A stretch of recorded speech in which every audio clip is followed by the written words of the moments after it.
Seguimos adelante aquí en hora de cierre de Radio Sarandí. Pasan 33 minutos de la hora 19 y ya recibimos aquí en estudios a un periodista de larga trayectoria que hace muchos años que está en el medio y con el que vamos a conversar esas conversaciones de viernes. Más que una entrevista es eso, una charla con Stefano Cassini, a quien con mucho gusto recibimos. ¿Cómo estás, ¿Cómo Stefano? estás, querido Juan Pablo? Bueno, la verdad me sorprendiste hoy cuando me llamaste, porque, nosotros trabajamos De juntos mucho verdad, tiempo también, muchos años. muchos años, y yo te conozco desde que empezaste, y siempre te di para adelante porque ya sabía que vos tarde o temprano te ibas a volver un referente. O sea, para volverse un referente todavía quizás no te da la edad, pero sí ya estás en los medios más Qué grande. lindos, los medios que yo conozco, aparte muy bien, como Canal 4 y como Sarandí, que son dos medios que estuvieron muy cerca con la RAI, que yo trabajé tantos años Bueno, vamos a ahí. hablar de eso. Primero, Bueno, bueno, agradecerte estas palabras, aclarar que es un amigo, Estefano. sí, sí, sí, sí, somos Así amigos que trabajamos en y Radio Oriental muchos años y he aprendido mucho de Estefano. te agradezco mucho. Eh, una vida dedicada al periodismo, básicamente a la RAI, a la radio y televisión italiana, desde donde reportó Estefano los acontecimientos más destacados de la última, del último mitad del siglo XX, Sí, digamos así. Estuvo también en medios locales y hasta tuvo una participación en la prestigiosísima CNN, ¿no? exactamente, entre el 96 y el 98 más o menos, estuve así. Pero empecemos cronológicamente. ¿Cuándo llegas al Uruguay? Tú sos italiano. Claro, mi papá era director de la sede RAI de Le Marche, de Ancona, donde yo nací. Y en el año 64 la Dirección General de la RAI decidió poner una sede en América Latina. Se había puesto una sede en el 63 en Nueva York, que había tenido mucho éxito, y en una época, estamos hablando de 63, o sea, la prehistoria. Este, pero como América Latina es el receptor más grande de las comunidades italianas del mundo, dijeron, bueno, pero tenemos que poner una sede en algún país sudamericano. Bueno, entonces le dijeron a mi padre y mi viejo empezó a visitar todas las grandes capitales, Buenos Aires, San Pablo, Río, Santiago de Chile, bueno, Caracas.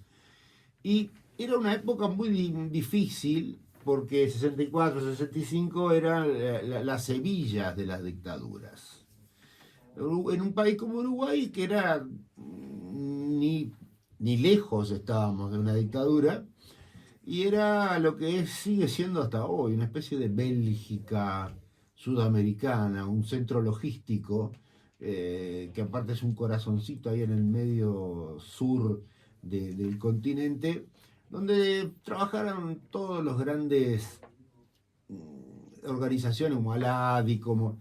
O sea, hoy es la Secretaría del Mercosur. Quiero decir, una democracia distinta, que sí también tuvo una dictadura hace unos años después, gracias a Dios mi viejo no la vio porque murió antes de la dictadura, pero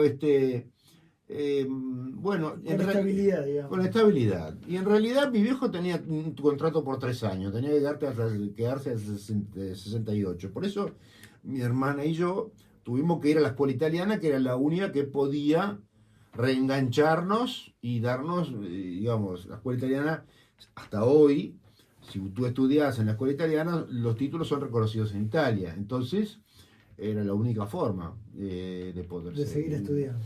Sí, sí. Y desde chico siempre fui un loquito que le encantaba hablar, estudiar, imitar, y era músico y todo. Hice un poco de todo. Fui actor muchos años. Pero al final se eh, quedaron. sí, sí, nos quedamos y mi viejo le dijeron, quédate unos años más y después mi padre en el 72 tuvo un infarto cuando no había coronarias móviles y bueno, y falleció a los 53 años. y en esa época ya mi hermana se estaba por casar, yo después me casé y seguí muy joven también, y bueno, lo que pasó que nos quedamos.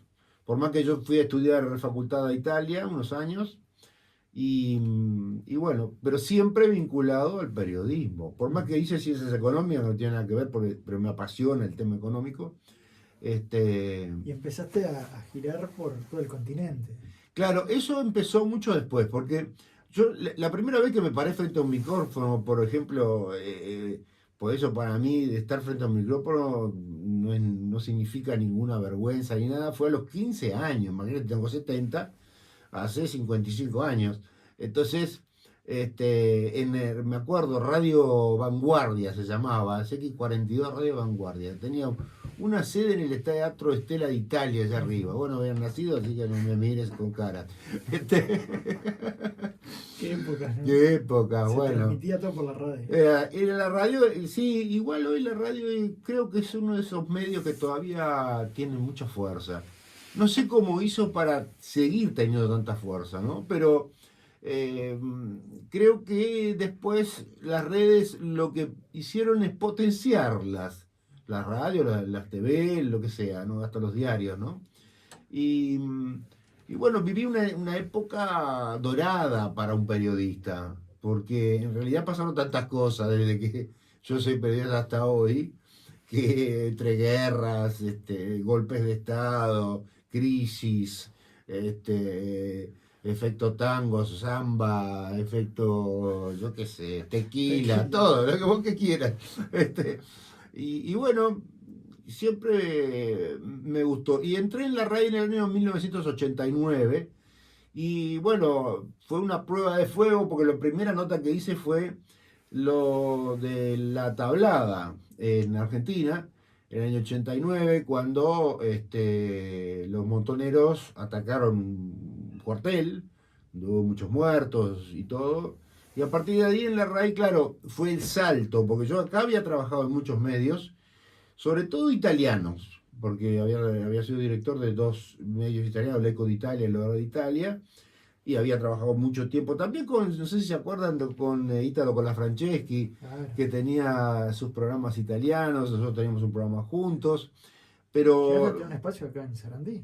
sí, también, bueno, aparte acá, yo me acuerdo que estuve muchas veces en Sarandiara hace tiempo, en la época de Never, en la época de Jorge Traverso. Jorge me decía el italianólogo, por ejemplo, cada vez que pasaba algo me llamaba y me decía, venite a la radio y hablame sobre la política europea, que siempre sigo, obviamente también. Y yo ahora igual sigo trabajando, tengo dos programas, sigo escribiendo, escribo para una agencia de noticias, escribo, bueno, ahora parece que a fin de año volvemos con Gente de Italia, que salía en el país.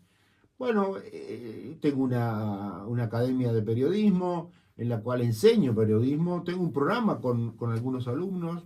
Bueno, es lo que me gusta, Sí, es lo que más me gusta. tanto lo dicho. Decías que ingresabas a la RAI a trabajar y empezabas a tener una vida de mucho viaje, ¿no? Sí, sí, Porque claro, la sede estaba en Montevideo, pero había una situación en Colombia, te tenías que ir, pasaba algo en sí. Chile, te tenías que ir, en México, A donde en fuera. Argentina, y así Sí, era. sí. Inclusive me costó 3 divorcios al final, porque estaba muy poco en casa. Pero bueno, lo digo con esa buen humor que nos caracteriza. Pero Bueno, sí, ¿qué cobertura recordás? bueno, coberturas de todo. Desde estar en la selva con la FARC hasta poder entrevistar a Fidel Castro o no sé, digo, estar en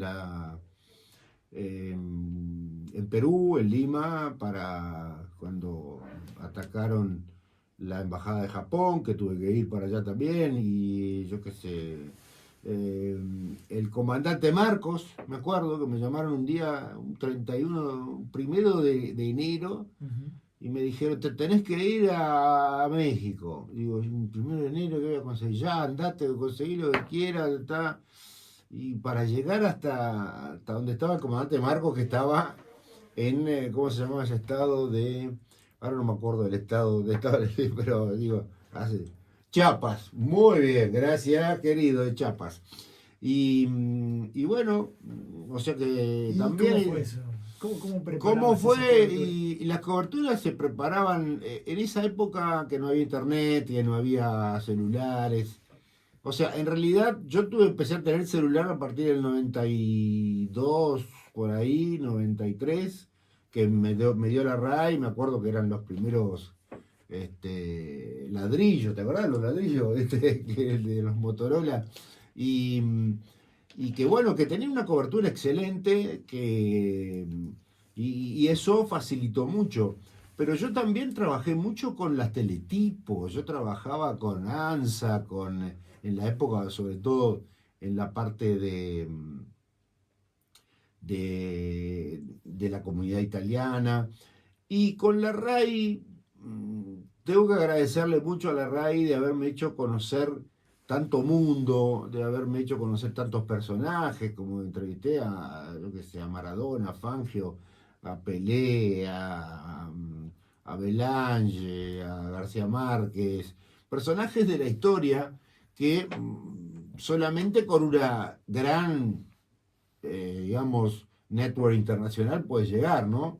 Claro, la importancia de la RAI que te abría puertas. Claro, la RAI te abre como la BBC, como la Deutsche Welle, como la TV ¿Te Española. Yo qué sentiste en sé. riesgo en algún momento? Decías, en la selva colombiana, Sí, ahí intentando sí. hacer un reportaje por la FARC. Sí, ahí fue la única vez que me sentí en riesgo, pero era muy joven. Ahora si me lo dicen, ni loco. Vos capaz que vas, seguramente vas. Fue una cosa muy loca. En el año 91 estaba cubriendo una cumbre de Grupo de Río en Cartagena de Indias. Y el director del noticiero de RAI me dijo, bueno, tenés que entrevistar a alguien de la FARC. Y yo digo, ¿cómo hago para entrevistar a alguien de la FARC? No es fácil entrevistar a la FARC. O sea, más en un momento Sí, álgido, que, duro. digo, durísimo, ¿no? Pero, ¿qué pasa? En este congreso había pasado una cosa, ahí se me ocurrió por ahí que podía sacar algo.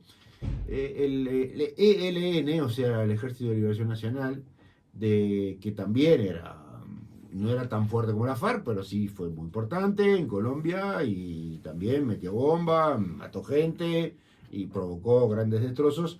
Había depuesto las armas y había representantes del Ejército de Liberación Nacional. Entonces yo me fui acercando, inclusive me pasó una cosa muy cómica en esa cumbre, que el director un día me dice, tenés que entrevistar a Carlos Menem, que hacía poquito que estaba con sus patillas, porque era el único que había hablado en contra de Cuba, cuando todos decían, inclusive, o sea, el tema Cuba es un tema medio delicado, porque en otras épocas a Cuba se la veía como una víctima, y otros no, obviamente, respetamos. Ahora ya sabemos lo que es, pero digo, ahora es generalizado, no sabemos lo que es, pero antes era una especie de doble juego, ¿no? Y entonces no se podía entrevistar a los presidentes de forma personal. Solamente ellos hacían conferencias de prensa, bueno, las he vivido un montón de veces.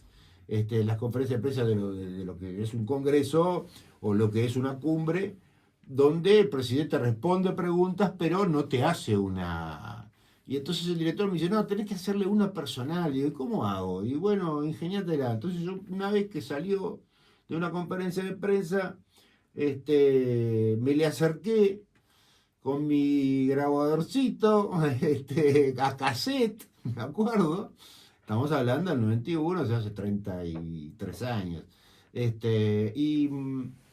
Y bueno, uno de los guardias me pegó un golpe fuerte en la cabeza que me quedé, me tiró y me levantó Menem del brazo y me dice, ¿qué haces, loco? Al guardia, me dice, vení, ¿qué te pasa? ¿Me querés hacer una entrevista? Sí, vení, no, váyanse, yo quiero hacer una entrevista con este muchacho. Sí, bueno, para mí Y fue. ahí sí, esa Bueno, cosa. entonces volviendo al tema logré una especie de acercamiento, lo invité a cenar a un loco del Ejército de Liberación Nacional y dije, mirá, yo tengo una orden de mi jefe de allá.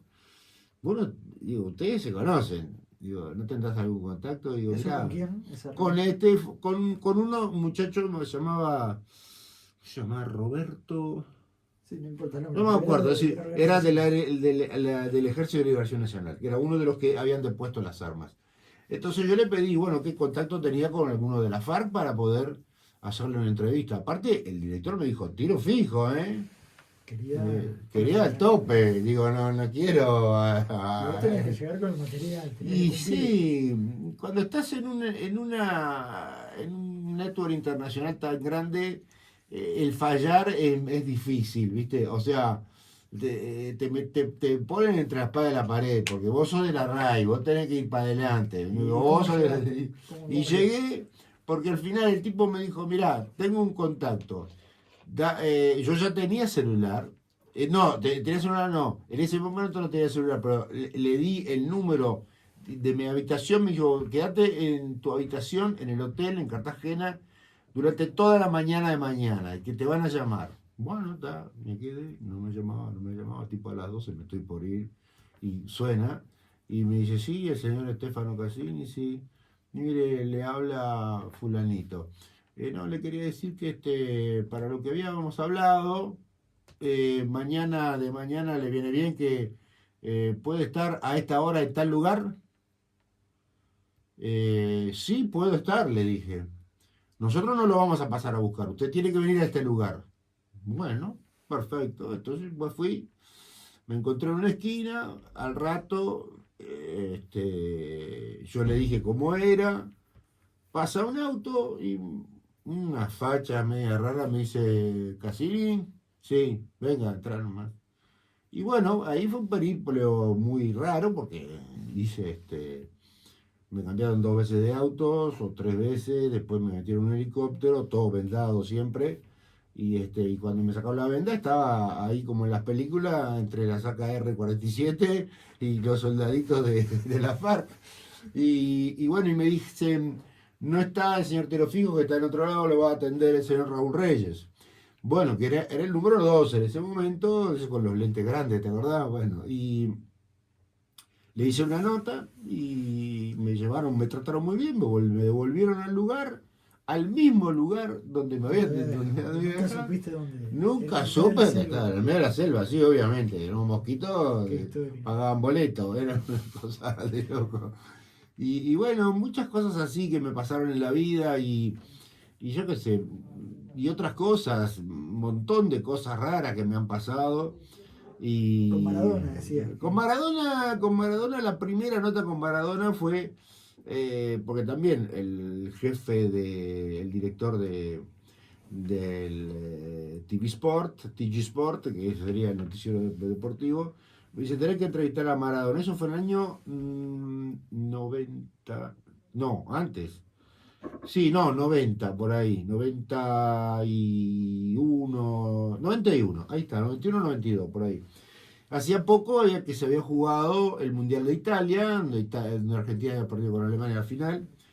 Y bueno, yo conseguí un contacto con Sergio Hendler, que lamentablemente falleció, era un jefe de la parte deportiva de TN en esa época. Un tipo que de pique me dijo, mirá, flaco, si querés Maradona no da ninguna nota a medios, menos a un italiano porque le chiflaron el himno. Entonces, si vos me pagás $6.000 a mí, en el año 92,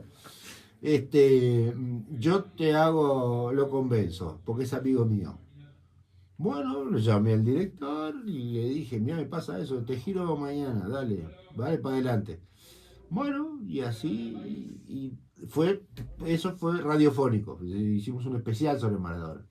Después, 2 veces más, fue una vez para el Telegiornale y otra vez para la rubrica esportiva. Y la segunda vez pude pagar $9.000 siempre a Hendler. Y después nos hicimos amigos, y después descubrí que él le cobraba a todos, a los japoneses, a los alemanes, a todos le cobraba porque Maradona, después, bueno, era amigo de él, era el negocio de él. Y bueno, Estamos conversando con Estefano Cassini. Vamos a hacer una breve pausa y ya seguimos con más. Bueno, ya estuviste en Chiapas. En Chiapas. Bueno, tenemos algo en común con México. La bandera es igualita. ¿Sí? Sí, los colores. De Italia y México. Manuel Balaña captó enseguida. Sí, Un saludo a Estefano, dice este mensaje, muy amable siempre al hacer el seguimiento de los 90 de mi ciudadanía italiana.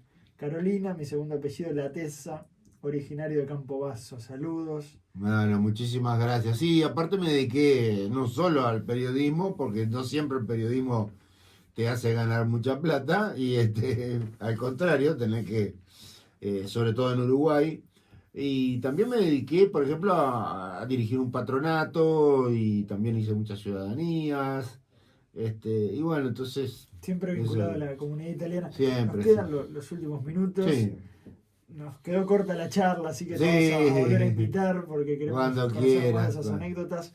¿Cómo ves el periodismo? ¿A qué hay que apuntar? ¿Cómo estás viendo la realidad en general? El periodismo está... Lo que pasa es que tengo que hacer una pequeña aclaración. El periodismo en Italia es muy distinto, porque en Italia, si no tenés un carnet de periodista, no hiciste un examen, el examen escrito me lo tomó Humberto Eco a mí, digo, Ah, sí. sí, Bueno, sí, porque era...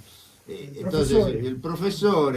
digo, ahí te dan un carnet y ahí podés ganar un sueldo. Si no, no podés recibir un sueldo en Italia. Entonces tuve que hacerlo cuando la RAI me contrató. Tuve que hacer primero, se llama publicista, después jornalista, profesionista.